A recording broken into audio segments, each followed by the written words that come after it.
It's up to Jordan Henderson now. Liverpool have agreed a deal in principle with the Saudi club Al Ettifaq, who of course managed by Steven Gerrard. The deal is for around £12 million, but there could also be some add-ons. And it's up to the player now what he wants to do. There have been reports that the contract that he's been offered is worth £700,000 a week. Other reports that it's actually £350,000 a week. I think it's probably £350,000 a week after tax. Now, I've never met a footballer who has turned down that kind of money, but ultimately it's for him to decide what he wants to do. He's still at Liverpool's training camp in Germany, and if he says, I want to go, then he'll be flying off to Saudi Arabia to have a medical with Al Ettifaq. The one thing about that team managed by Steven Gerrard is they're not one of the sides who were effectively owned and controlled by the Saudi public investment fund, the sovereign wealth fund. So if you look at their squad is not as strong as some of the other teams in the Saudi Pro League. And now Jordan Henderson's Liverpool teammate Fabinho, he is also close to moving to Al Ittihad. Now they are one of the teams who are backed by the sovereign wealth fund. They do have a strong squad. They've already signed players like Karim Benzema and N'Golo Kante, Jota from Celtic as well. They're willing to pay Liverpool £40 million for Fabinho. He's not on Liverpool's pre-season tour, so that one is getting very close. So those two players could be joining the exodus to Saudi Arabia. But as far as Jordan Henderson is concerned, it's his personal decision. OK, so if these two go, Liverpool, will they start to look to bring in more players? Who have they got their eye on?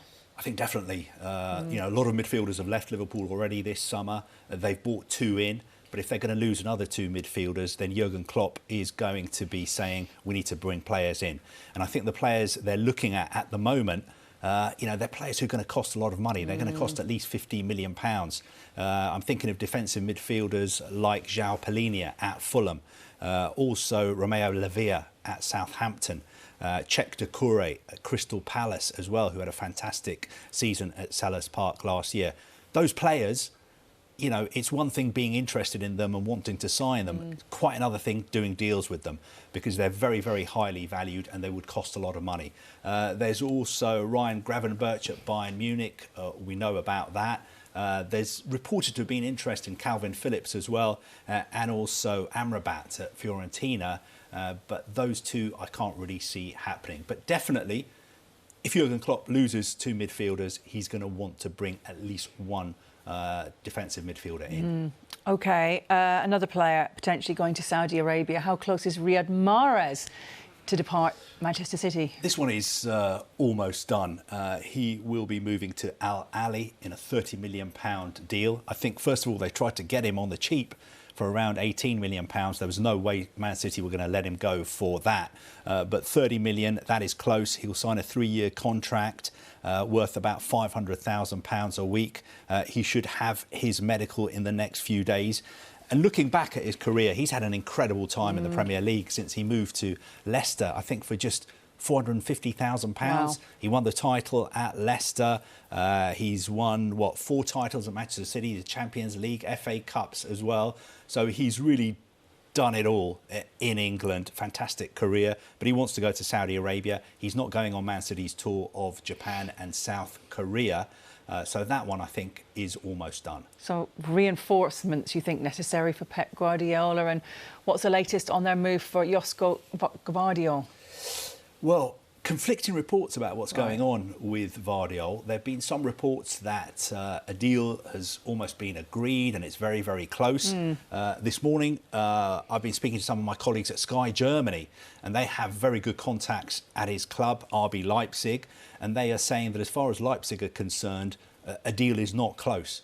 They value the player at about €100 million.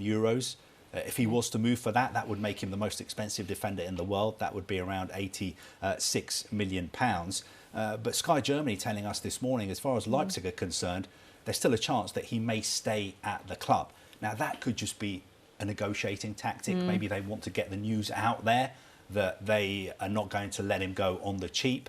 But I think it's an open secret that Pep Guardiola wants the player. He's one of the best young centre-backs in the world, has played really, really well for Leipzig over the last couple of seasons. Impressed at the World Cup as well, although he was given the runaround by Lionel Messi in a sort of infamous incident during the World Cup. But apart from that, he helped Croatia to a third-placed finish. And he almost moved to Chelsea, I think, a year ago before he signed a new contract at Leipzig. So if City were to get him, I think it'd be a fantastic signing, but I don't think they'll be able to get him on the cheap. I think it will have to be a world record fee for a defender.